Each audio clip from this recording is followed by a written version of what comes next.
I'm Nurse Jessica Seitz, along with Nurse Erica. We're Nurses Uncorked, the podcast that takes nursing facts with nursing comedy and makes a little cocktail out of it.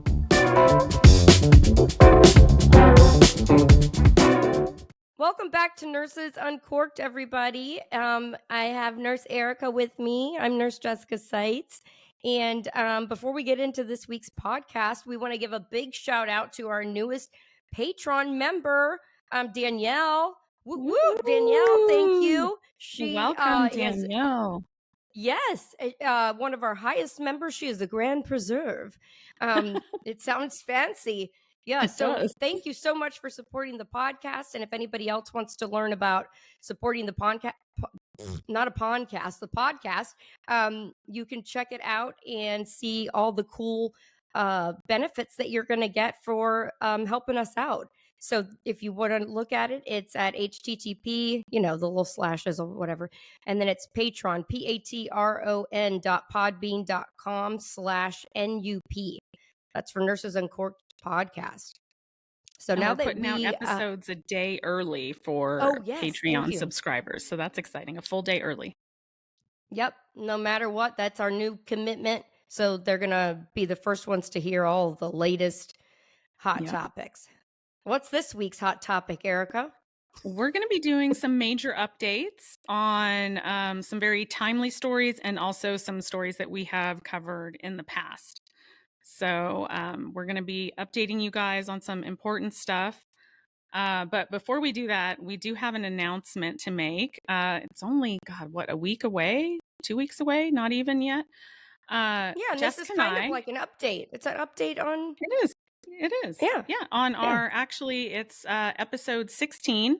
We had Tristin Kate Smith's family on. She is the nurse who tragically took her own life and wrote a letter to my abuser.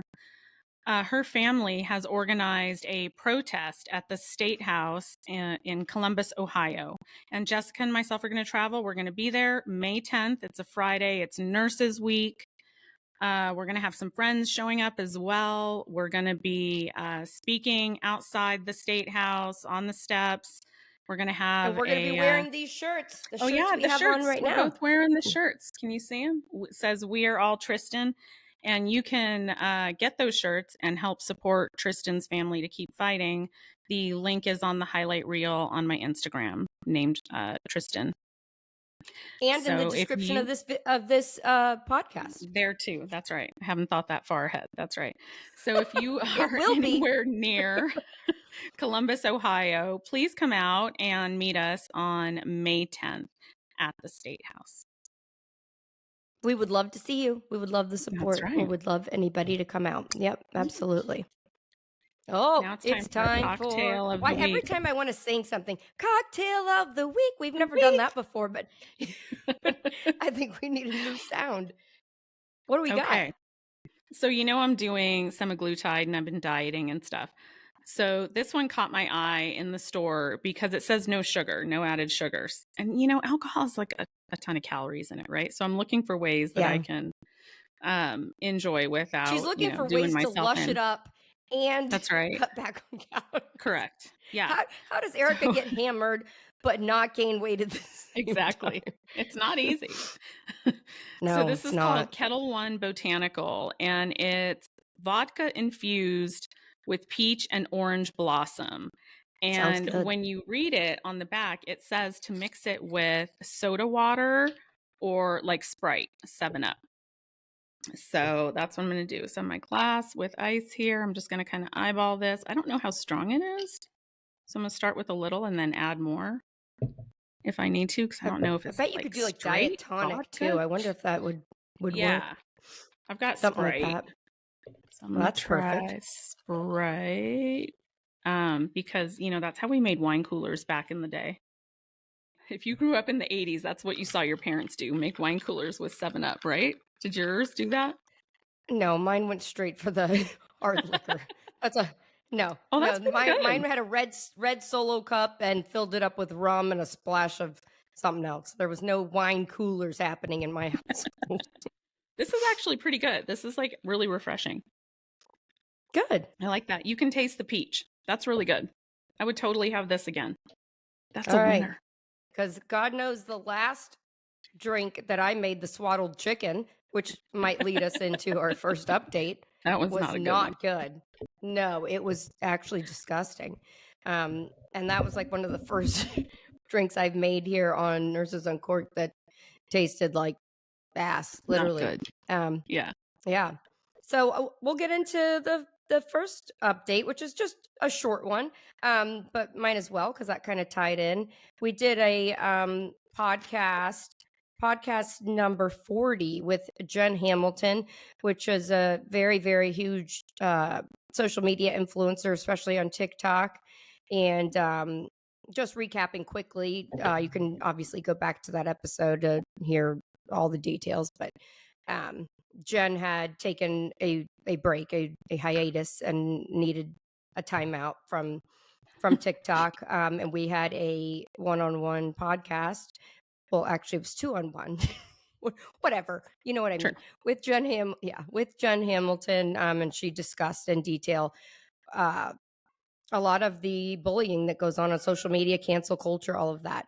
So the update that we have since is that Jen Hamilton finally did return back to all her social media platforms on April 3rd. She put out a very long but very moving video. It was over several minutes long, and it got over 2 million views. And it explained all of the different attacks that she has had on her. And when I say attacks, I mean social media cancel culture type attacks, like of things that people have been upset with her about over the years. And I think it did it in a really good way and summed up why she felt like she can't, really please everybody. And went through all the various things that people have been upset with her about over the years. And I thought she handled it really, really well. It was a very, very moving video. Don't you agree, Erica? You saw it? Yeah, I did. And I think, like you, she handled it really, really well. And I know everyone is glad that she is back. Yes. They were worried that maybe it might be more permanent because there's been a lot lately, a lot of different creators and social media people that have just kind of thrown their hands up in the air and said, enough. So we're glad that she's back. That was just a quick little update about Jen Hamilton because that episode was pretty recent. She's still posting regularly and is back to normal content as she always has been. So that's good. That's really good. Yeah. All right. So Erica, I know that you are going to take it away next. We're going to kind of take turns here on this podcast, and you've got an update on an episode. What you got? Yeah, I want to give a trigger warning because this next segment is going to contain some very potentially upsetting material about sexual assault and different things along those lines. So you may not want to listen to this next segment. But this is an update on episode 18 that we did quite a while ago about the death of a home health care worker, Joyce Grayson. So if you recall, back in October of 2023, Joyce Grayson, 63-year-old nurse, was going to a halfway house, a home health nurse, of known registered sex offenders. She was there to administer medication to the patient, and she went missing. Her family could see her location, that she was still there. They called the police. Long story short, eventually they came and arrested her patient. But for 6 months, they have held him in custody. And he was only being charged for 6 months with related larceny and drug paraphernalia because they found her debit card and things like that on him and some drug paraphernalia. So for 6 months, we have been waiting, and I have been actually getting really upset going, why haven't they charged him yet? Right. To the point where I actually had him on, the Connecticut Police Department there on my short list of possible Enema awards, because what the hell are they waiting on to charge him? Right. And they finally charged him. So, and there, with the charge, there has been a lot more information released. So we did know that Joyce Grayson was found in the basement dead in the basement, and that the police at the time said it was one of the most horrific cases that they had ever seen. So what we know now, let me get my notes here, is that he has been charged with murder, felony murder, and attempted first-degree sexual assault. So, trigger warning, not only was she found in the basement, but she was found naked from the waist down, except for her socks. Wow. They said that there was evidence she was strangled, that there was evidence of blunt force injuries to her head, torso, and extremities. They cited the autopsy in the warrant. There was also DNA evidence found belonging to the patient on her body. I believe I read that it was on her arm. They didn't say what type of DNA, but yeah, some sort of DNA evidence. There have been recordings, telephone recordings made of him in jail over the last 6 months, where he has said some things kind of implicating himself. So I'm going to give you a couple of the quotes. Quote, basically, bro, it was a robbery gone wrong, a robbery gone accident. That's it. He said that he had started using drugs again, and it led him to do what happened. He said, quote, I'm going to take the first offer that they give me as long as the charges are right. I don't care. Like, I've already come to terms with it. This is what it is for me. Oh, we're so glad that he's come to terms with it. Right. Who cares? Right. Yeah. Yeah. So, just, kind of a recap. He was on probation at the time after serving more than 14 years in prison for stabbing and sexually assaulting a woman back in 2006. And he had already been released in late 2020, was sent back to jail 2 more times for violating probation. So this is clearly a known sex offender, known criminal that has a history of doing these things. He is due back in court June 7th. He is being held now with bail at over $2 million that I don't think he'll be able to make, which is good.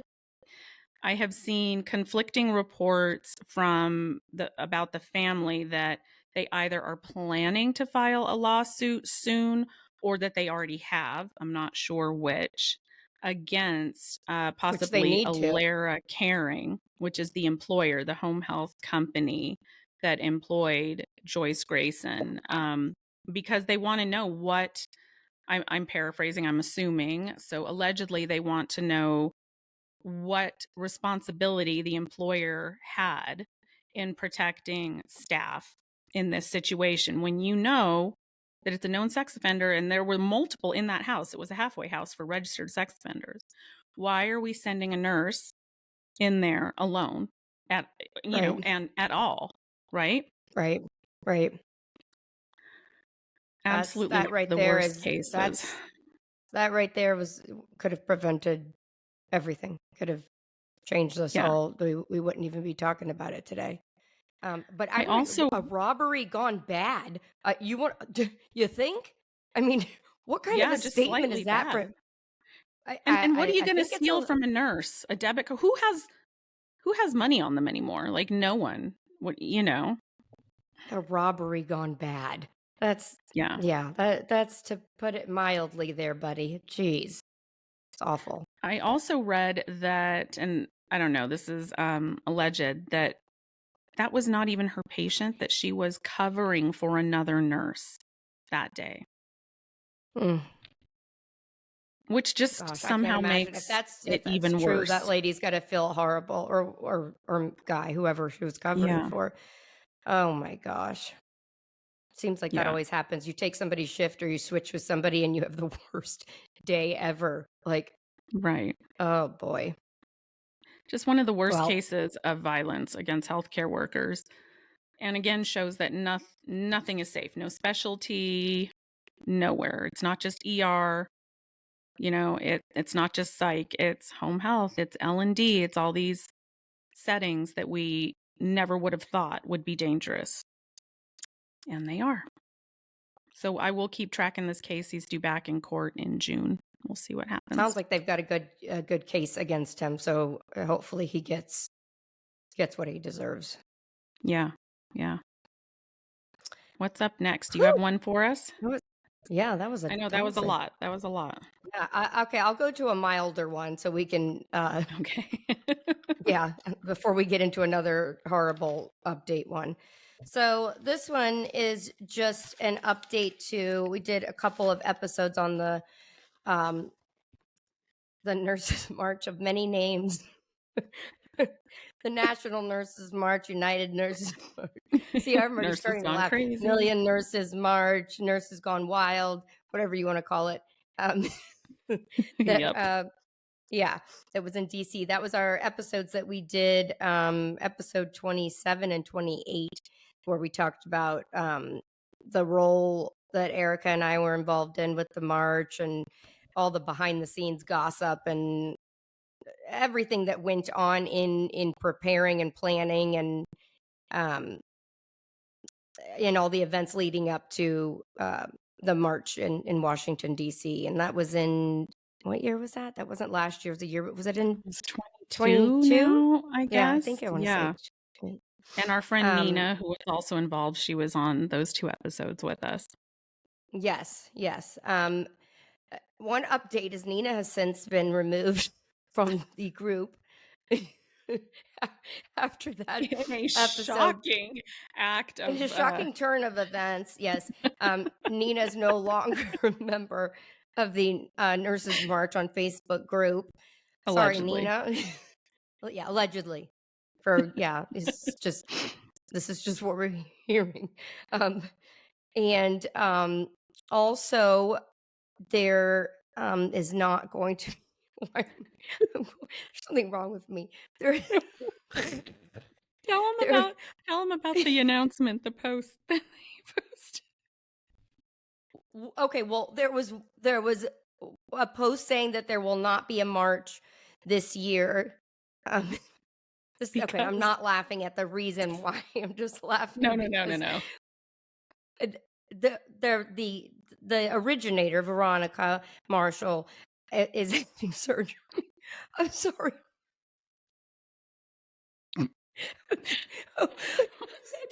Giggles. I'm not. I'm serious. Okay. The march has been canceled this year. I'm having surgery in February and April. So I think this sums it up the best. One of my friends, I hadn't even seen that announcement. One of my friends sent a screenshot of it to me. I hope Veronica has a safe surgery. I'm not laughing about that. We're not laughing about that at all. But here's what sums it up. And my friend Marion said this. She said, "For real? A whole damn march is canceled so one person can have surgery? We nurses are so embarrassing." Nobody would do that for me. That's all I gotta say. If I was having surgery, they'd just kept on going. But so we're not fighting anymore and taking a stand because Veronica's having surgery. It can't go on. It just can't. I guess not. There was some passive aggressive stuff posted too right after our podcast, right? Yes, there was a few TikTok videos and things posted that said, "Please stop living in the past. Let's move on." I'm not saying it was directed at our episodes, but let's just remind everyone, we never said a word publicly for like damn near 2 years, right? Not a word. And then when we finally talk about it, we're living in the past. There was a video with like very intense music, and it had flashes of "move forward, stop living in the past." I'm pretty sure that was because of our episodes, but I kind of felt like it was, if I didn't like sit there and talk about it at that time, I was forgetting all of it. So if I didn't capture how it went down, another year or two from now, I would have blocked it out completely out of my mind. I think that's what my brain was trying to do, was And we received a lot of tough time. messages from nurses after those that were thanking us, because I think a lot of people were really confused all this time as to what went down. Because like I said, we never talked about it. So I had You're one right. message Everybody here. asked that. They did. Yeah. I got many messages saying, thank you. I was wondering why That there was never made sense until now. Yes. Yeah. Yeah. So I think it definitely, and if you haven't listened to those 2 episodes we did, we get down in And detail dirty. about They all were the very crazy cathartic. stuff. Yeah. Yeah. So, So this one message I got to share. I don't even know if I showed you this one, but it said, "Thank you so much for the podcast explaining what happened with the nurse march.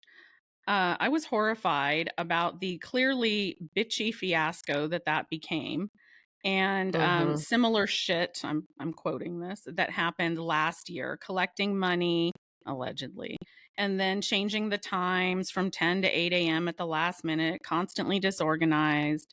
The crew there seemed to have single-handedly screwed up the Nurse March organization and take the power out of our voice.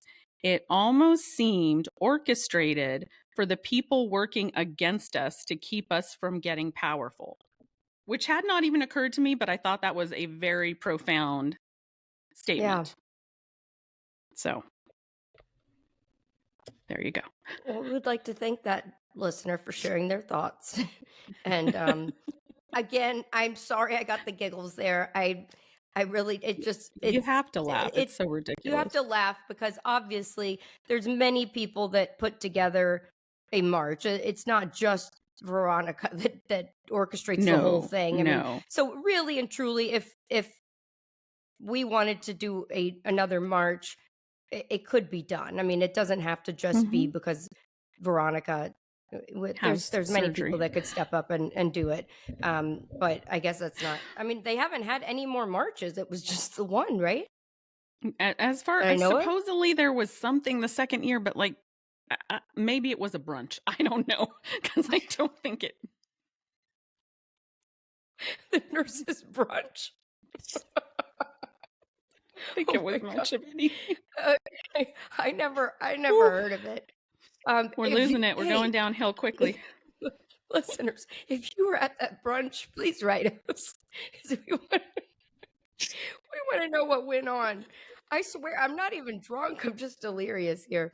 Okay, anywho, I knew we needed to move to something that was a little bit lighter. Yeah. There. But before we finish our other things, let's do the problem of the week. Problem of the week. Okay. Let's talk about that.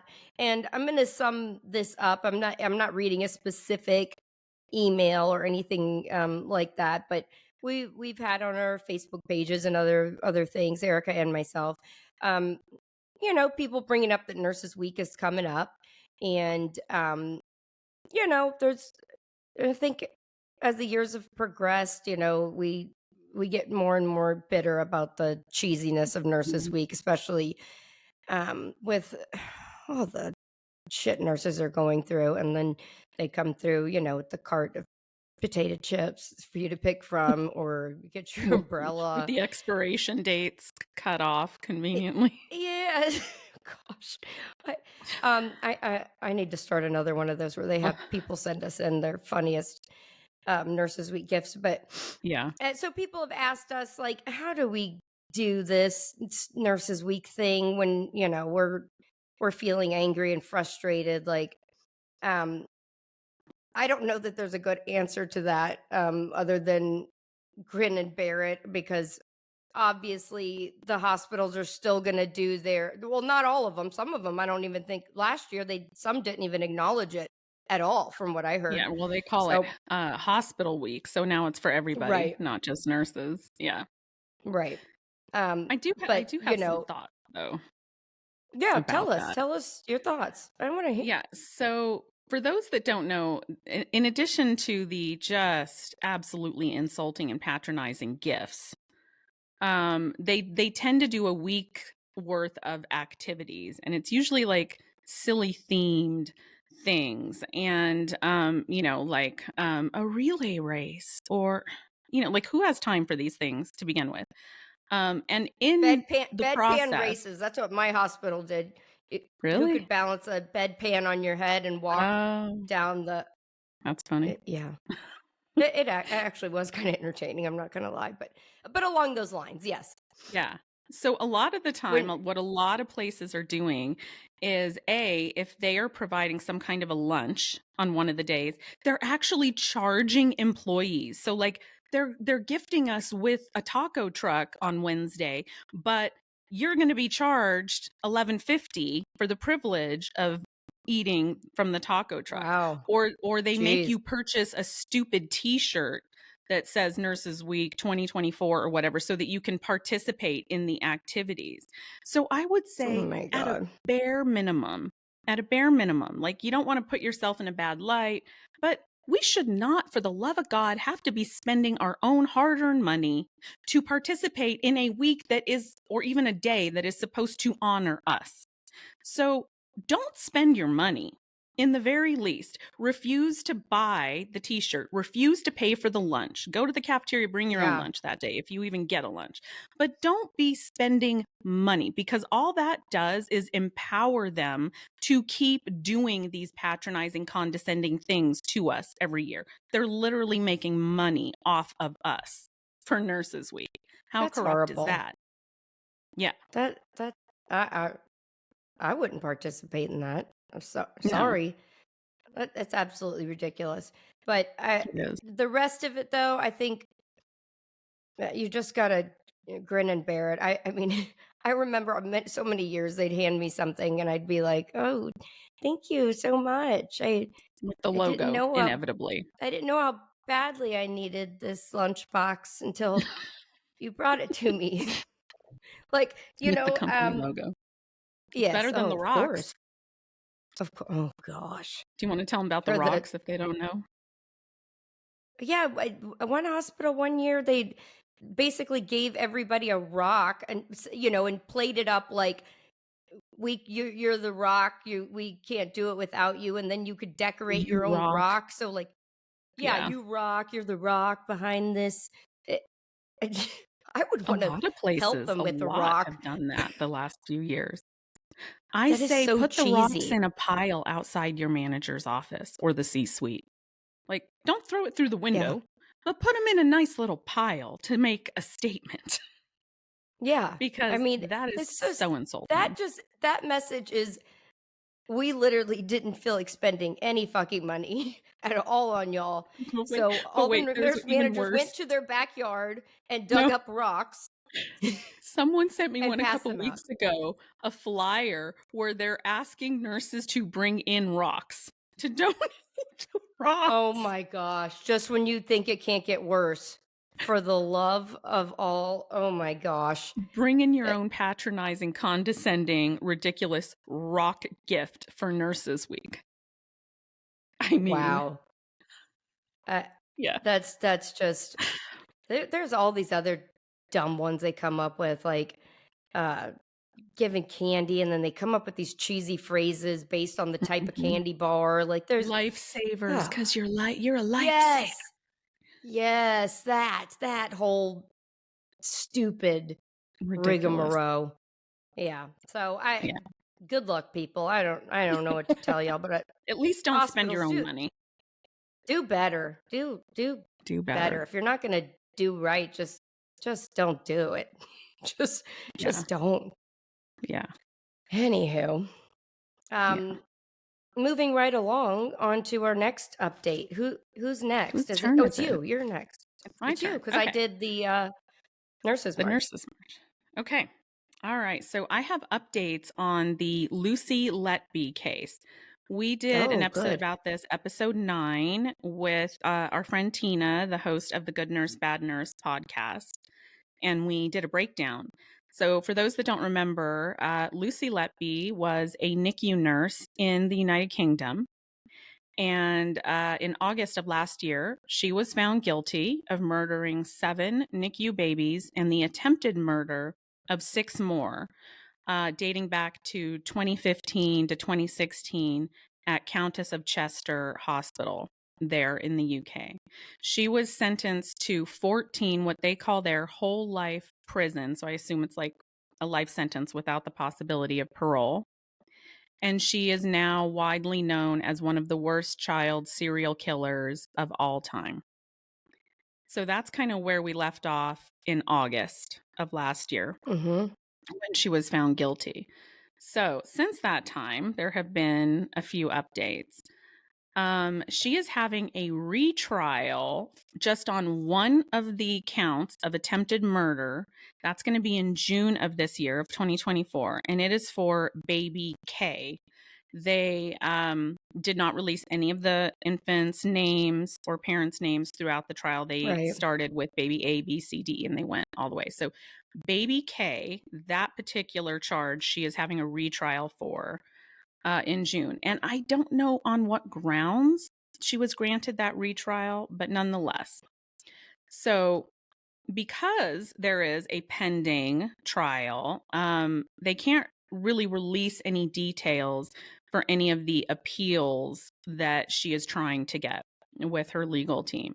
So shortly after her guilty verdicts, they did try to appeal initially, and that one was denied, just like straight up denied.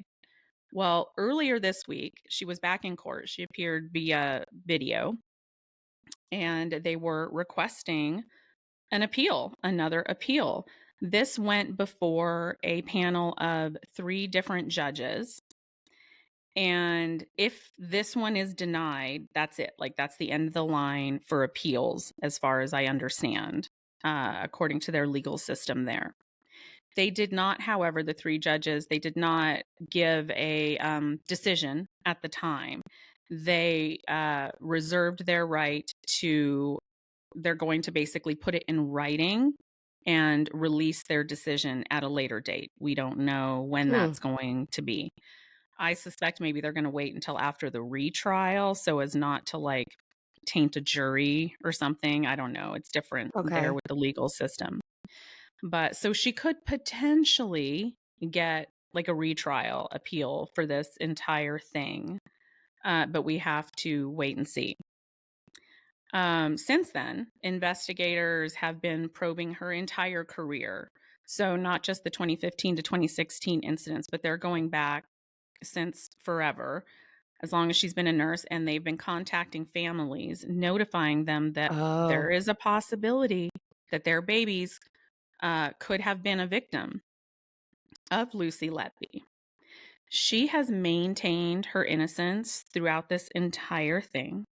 Her parents, she's an only child. Her parents have, stood by her side. After the verdict, they moved, I think they sold their house. They moved 250 miles north so that they could be close to the prison to continue to support her. There's been a public inquiry underway into the Countess of Chester Hospital after huge public outrage, because how was this able to carry on for so long? And there were concerns brought up along the way that were basically ignored, allegedly. And so here's the weirdest thing, okay? It gets weirder? Oh my gosh. Oh yeah, this is so weird. So I was reading quotes from the parents of the victims that were saying, we thought they were going to throw away the key. Well, I thought that they meant, like the saying, they're going to throw them in prison and throw away the key, right? Yeah. Yeah. No. Yeah. No. Apparently, in England, they will give, this is crazy, you're not going to believe this, they will give some criminals a literal physical key to their own cell so they can come in and out as they please. What? What are we at the Holiday Inn? What the hell? Yes. And they're calling it a hotel. Yeah, so she has an actual key to her own cell, and the families and the public is outraged. I mean, she can't leave the prison, but like, I guess she has freedom to come and go from her cell and go into like the common areas. I can't even believe this is a thing. I mean, I would think only for like the the criminals that are, or the convicts that are the most well-behaved, whatever. They're not, I don't know. Well, I But mean, I could almost see it for like very minimal crimes, like mhm, something small, like I don't know, you forged a check or something, or I right. something minor, but murder, and we're just gonna hey, here I am, I'm Yeah, popping out of my cell. seven murders and Wow. 6 Okay. attempted murders. Here's a key. Here you go. Okay. Well, that's interesting. So the I families are never heard of pissed, that. and rightly so. So yeah, they keep saying we thought they were going to throw away the key. They meant literally. Yeah. I'm still shocked by that. I did not know where that saying came from, and now Yeah. lock her up and throw away the key. Yeah, I've Yeah. always heard that. So there's Okay. also been a campaign fundraiser underway since her conviction to support her appeals, and they're calling this group or this movement Science on Trial. And they are aiming to ensure that scientific evidence is used responsibly in criminal justice system trials. So basically, they think that the science in her case did not prove anything. And so they're trying to support her legal cause. There were never witnesses to any of these. And there were not autopsies, as far as I know, in any of these cases. So when they say that I could be wrong on that, but I believe that's what I read. When they say that there was an overdose of insulin, how do you know that, really? If there was no autopsy or whatever. So there are people that really support her and think that this has all been, kind of a sham, and that she's some sort of a fall guy. Then there's people that think she's the worst serial killer of all time. There has been That's tons of crazy. like I almost feel like we need to childhood revisit friends. that whole thing. I Like, know. but I Yeah. feel like there was so much evidence though, So and so much. many, It was a like 9-month even if, trial. 9 months. yeah, like that's what I'm saying. Like even if they're none of these, I guess they didn't figure this out until it had been such a long period of time that I guess they Yeah. couldn't do autopsies or exhume bodies, or I I don't know, but Yeah. I think there was just so many other things. I'm just trying to remember, but I mean, It was a lot. I know it just, yeah, there was too many things. I mean, a nurse can't have that much of bad luck.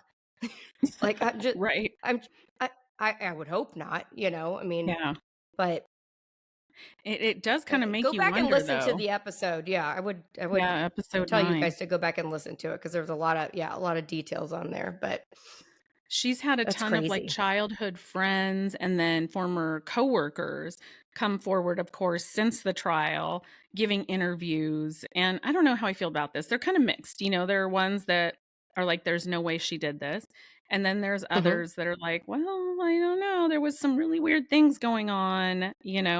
I just think if you were a childhood friend of like mine and I was on trial, how dare you come forward and talk about me? Because I am not the same person now in my 40s that I was at 15 or whatever. You know what I mean? Hmm. Like you don't get to talk about me. I just have a problem with that, but that's it. Crazy. That's the update. That's the update on Lucy. Okay. Yeah, and, Lucy I'll Letby. Yeah. keep monitoring it for that retrial for baby K, and we'll see what happens with her appeals. Yeah. Let us know what happens with the key too. I want to know if they Craziest thing ever. lock I had her to up read that and like 5 times. Wait, what? take her key away. That's interesting. What's going Yeah, on over there across the ocean? across Where the are they pond. running Yeah, things over there? Okay. All right. strange. We're going to go from trigger warning to trigger warning again. Yeah, because this was a case that I've been followed closely and was very involved in these episodes. This is covering episode 6 and 33 that we did. And this was in regards, like I said, trigger warning, because this deals with the death of an infant during delivery in a very graphic way. So last year at Southern I want to make sure. Yeah, Southern Regional Medical Center. There was a patient that delivered her baby, attempted a vaginal delivery. It was her first baby, and had a pretty long labor, a prolonged time of pushing, and ended up having, instead of them making a decision to go for a C-section, they continued pushing for a long time with the patient. I believe the patient asked for a C-section, but the physician kind of continued, and they went to assistive measures to get the baby finally delivered once she had gotten to 10 and pushed. Um, there was a lot of force, traction, pulling, different things, that for a prolonged period of time. You can go back and listen to those episodes if you want to hear where you get into all the details of how that happened. But unfortunately, they could not remove the baby vaginally, rushed back for a C-section. There was a lot of delay, and the baby did pass. The baby did not survive all of the forced assisted types of maneuvers and things that they were trying to do. There was a big cover up in what went on. They But you got to say, how neglected to was the tell baby mom that removed from? that the baby had been decapitated. The baby, the head was severed at some point, and that was never told to the parents, and they didn't find that out till later on. So in all of these different details transpiring, they finally came back with autopsy results, and it was deemed that this was a homicide. That was a big turn of events. We reported about that. We talked about that. There hasn't been any legal charges that I know of brought upon the physician or any nurses involved or anything like that, but there is still an outstanding lawsuit against the actual hospital from the And they're parents. named in the lawsuit as part of it, which Yes, is yes. standard practice. Yeah. But so if anything changes on that, we will update you. But there was some update in another part of the case, which was the doctor that the family hired to do an autopsy. Now, this was a private autopsy. His name was Dr. Jackson Gates. So this physician was hired to do an autopsy because the family wanted more information. The hospital said they didn't need an autopsy. It was a whole, there's a lot of stuff. This case is complicated. Now, after this autopsy was performed, come to find out, this physician, without getting the mother or father's consent, decided to post photo and video of this child, this decapitated infant, and post it on his Instagram. Mm. He claims that it was done for educational purposes only, which, okay, sure, that could possibly be the truth, but there was never any consent or ask or signed permission forms or anything, and he took that upon himself to do Well, and that. how many decapitated infants are there out there? It's really Right. easy to say that's an identifiable And that's thing and and a that in HIPAA itself, breach. it makes it even worse. I mean, Yeah. um, most people were able to tie together this infant, that it was decapitated, even though he didn't specify the name or anything like that. But it obviously was pretty common knowledge. So it just recently, as of last month in March, the Fulton County judge granted a default judgment against the doctor and his business because he failed to respond to a civil complaint. Maybe you can help explain that a little bit. So basically, they put in a civil complaint, from what I'm understanding. The family did. He did not respond to the civil complaint because he's saying it was done for educational purposes. He wasn't faulted. So they petitioned the court and the judge, the family did, to I'm trying to understand this right. So if the Maybe he judge is granting a default failed. judgment, what does that mean? They're I'm basic. gonna assume like maybe he either failed to appear in court for a mandatory court date or failed to provide a deposition or something that he was being required to do as part of the civil complaint. I don't know. I'm going to guess. And so refusing to do that, then, I don't know. I don't know exactly. Yeah, it's like I don't think he never responded to the initial complaints. So basically, they put in a petition and the judge did a default judgment because he failed to even respond to the initial thing is how I'm understanding it. So basically she's got an outstanding the lawsuit, the family does, with the hospital. I'm assuming with Dr. Jackson Gates. So that's still in the works. But like I was saying, there still is no criminal charges have been brought upon anybody, Anyone. regardless. Yeah, that has not happened yet. So I'm assuming this whole legal thing will take a while to go through the court system and get the justice. And you know what's that crazy about that what? case is because there's I want to say there was like 5 or 6 nurses named in the lawsuit, which is just like that's standard practice. But the attorney did give a press conference a couple times saying that the nurses failed to advocate for the patient, the mom and the baby, that they didn't appropriately intervene or whatever. I have not heard word one from anyone like behind the scenes about this. And whenever there's a case like this with nurses that are part of it, I almost always get a ton of messages from people claiming to work there, to know someone that works there, that have, inside information. And some of the time I just kind of discount it like, I don't know if that's even true. But a lot of the time I get the same things from lots of different people. And so that's when I kind of start to pay attention. I have not heard a single thing from anybody about the nurses in this case, which is just interesting to me. I would love to know more about what's going on with that case. I really would. Yeah, and obviously down the road when this is all settled, like I like I was saying, I know a lot more is going to come out as they get to trial and go through, all of the different unless things. But they reach an agreement out of court, then we may never know. Right. Yeah. Yeah, we may never know, and those nurses may never speak about it. They probably wouldn't be able to if they were part of. Yeah, that's what I'm saying. I don't think that they probably can't. Yeah. So I don't know. It's crazy, but I'd be scared. They had liability insurance. I hope they did. I hope they do. They're wishing they do right about now. Hope that they don't. Yeah. That they always say nurses, I think that that's a false thing, that you don't need your own liability insurance, that the hospital will take care of you. No, you need it. Yeah, I don't think need it.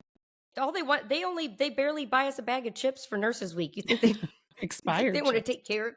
Yeah, do you think they want to take care of us in a lawsuit if they come at you? There's very few places that have your back. Although I will say Michelle Hewins, they did. They did. Yeah. So I always try to preface it with most won't, but there always is those exceptions to the rule. So there's some good guys still out there, and just not that many. Yeah. So that's the update with that. I guess I'm assuming that that's basically the judge is saying that maybe he'll have a malpractice thing against his license or something for doing that, which he deserves, because that's not nice. That's crappy. Dr. Jackson Gates. We should have given him the enema. Yeah, for real. Yeah, I wonder if anyone actually formally reported him for a HIPAA violation or not. I don't know. Because if they didn't, they won't be investigated unless they do, But I almost want to look up and see how many malpractice things he has against him. I bet he's got other stuff going on too. Yeah. So, all right, Erica, what are we on to the enema, or do you have another update? No, I think that's it. We do. I just want to give a little teaser. We have a couple really exciting episodes coming up soon with organizations that you might be surprised. You might be surprised. We'll just say that. So stay tuned for Yeah. more Yeah. soon. Yeah. I can't wait. I know. I'm just going to sit there and let Erica do the whole No, you're thing. not. No, you're I not. want to watch. I just want to No, you're not. watch. You're going to Yeah. participate. And it's going to be like looking at like a ping pong tournament. I'm going to be like this, like there's one swing and there's the other swing. And then It's there's gonna be this. good. It's going to be good. I think it will be insightful.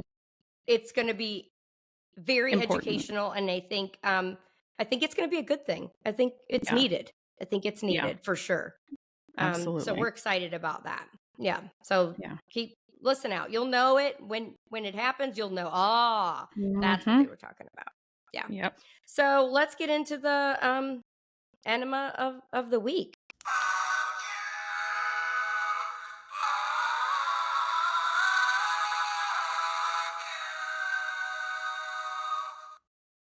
All right.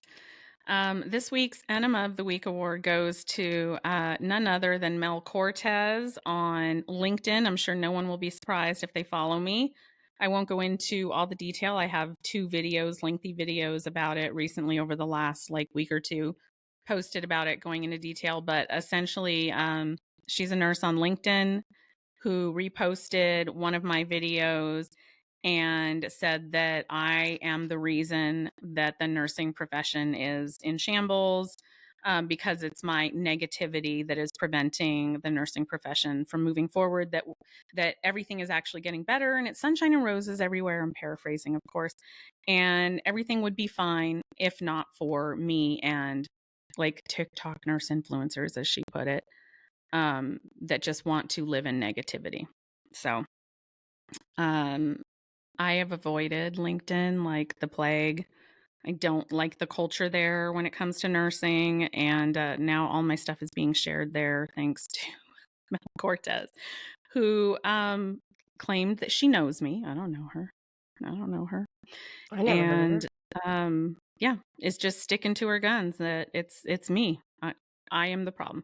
Mind you, all these problems existed before I was a nurse a million years ago. But okay. This Mel, all goes I'm the back problem. to, I have always said that we need a t-shirt that says, when in doubt, it's Nurse Erica's fault. This supports that theory right That's there. Right. Because, yeah. But we'll blame somebody. Let's blame Erica. If you need a fall guy, Erica, just blame me. Erica, who simply is just reporting and talking about what's going wrong, somehow is the catastrophic cause of it all. Mm-hmm. Make it I don't know make how sense. you keep doing that. Damn you, the loose Erica. stool from this week's Enema Award goes to you, Mel Cortez. I hope it squirts everywhere. I had to. I hope it comes out like a frothy fury. Yes. We actually have had some prior enema recipients reach out to us recently. Did we? I didn't know. I didn't know our enema recipients were listening. Yes, we did. Yes, we did. Oh, yeah, that's right. Yeah. One claimed that I had the details wrong, which I guess I did have one minor detail wrong, but it didn't change any of the outcome or the motivation. It was irrelevant to the story, and they still deserve that Enema Award. So she's not taking it back. She's not taking it back, ladies and gentlemen. I'm not. All right. Well, until next time on the next Nurses Uncorked, it should be a good one.